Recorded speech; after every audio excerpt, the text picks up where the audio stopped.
দেশের শিক্ষা ব্যবস্থা অতীত, বর্তমান, ভবিষ্যৎ সমস্যা, সম্ভাবনা এবং করণীয় সম্পর্কে আমরা এতক্ষণ আলোচকবৃন্দের কাছ থেকে অনেকগুলো গুরুত্বপূর্ণ তথ্য পেয়েছি।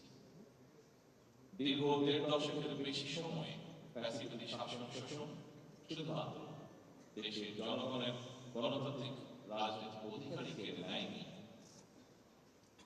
বরং শিক্ষা ব্যবস্থাকেও, অন্যান্য প্রতিষ্ঠানগুলোর মতো শিক্ষা ব্যবস্থাকেও প্রায় ধ্বংসপ্রাপ্ত করে দিয়েছে।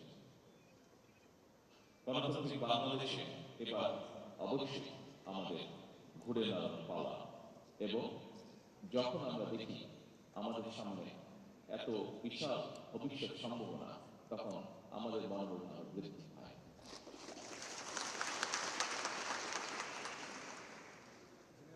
গণতান্ত্রিক বাংলাদেশে আমরা ইনশাআল্লাহ অবশ্যই ঘুরে দাঁড়াবো। এবার বাংলাদেশের স্বাধীনতা এবং মুক্তিযুদ্ধ অর্জন থেকে শুরু করে আজ পর্যন্ত ইতিহাসের প্রতিটি বাঁকে যেসব সাহসী মানুষ দেশে গণতন্ত্র প্রতিষ্ঠা এবং দেশ ও জনগণের স্বাধীনতা রক্ষায় আত্মত্যাগ করেছে, তাদের অবদানকে সম্মান জানাতে চাইলে আমাদেরকে একটি জ্ঞানভিত্তিক রাষ্ট্র এবং সমাজ গড়ে তুলতে হবে।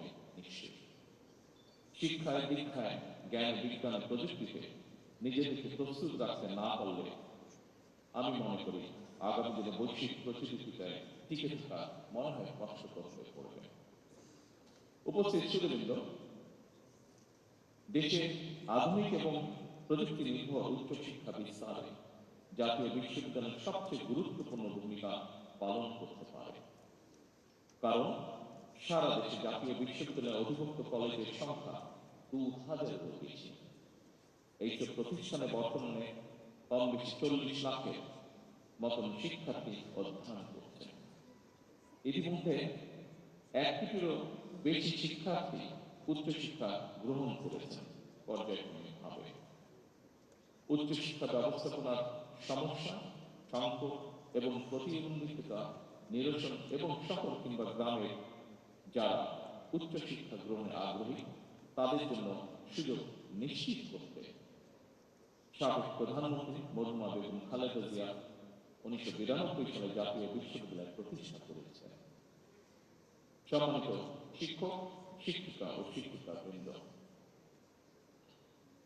বিশ্ব এখন চতুর্থ বিপ্লবের যুগে প্রবেশ করছে। কৃত্রিম বুদ্ধিমত্তা বা আর্টিফিশিয়াল ইন্টেলিজেন্সের অবাধ প্রসার ও ব্যবহার বর্তমানে মানুষের জন্য নানামুখী চ্যালেঞ্জ তৈরি করেছে। অটোমেশন এবং এআই চালিত প্রযুক্তির কারণে হয়তো অনেক পুরনো পেশায় কর্মসংস্থান যেমন ঝুঁকির মুখে পড়েছে কিংবা অবলুপ্ত হয়েছে, একই সঙ্গে প্রচুর পরিমাণ নতুন নতুন ক্ষেত্রে কর্মসংস্থানের সুযোগও হয়তো সৃষ্টি হয়েছে।